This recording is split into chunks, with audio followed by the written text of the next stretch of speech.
So many business owners start out using Excel or Google Sheets to track their expenses. Why? Well, Excel and Google Sheets are familiar. You've used these programs in the past. They're pretty cost effective. You already have them included in your Microsoft or Google subscription. There are risks to this strategy. So what are the drawbacks of using Excel or Google Sheets?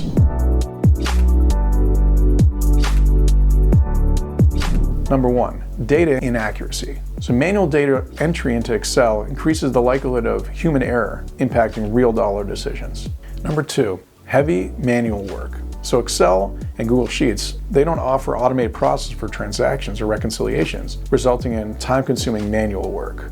Three, security vulnerabilities. Excel lacks the robust security features required to protect sensitive financial data, increasing vulnerability to unauthorized access or data breaches. Four, limited scalability. As the business grows, Excel struggles to efficiently handle all the different data and transactions that you have, so it'll slow you down as you grow. Five, collaboration problems. Excel's limitations in a multi-user environment can lead to version control issues, where you may have a couple of different versions going at the same time. Six, sales tax challenges. Without a built-in sales tax feature, Excel requires additional manual steps to ensure accurate data, increasing the risk of errors or omissions in tax reporting.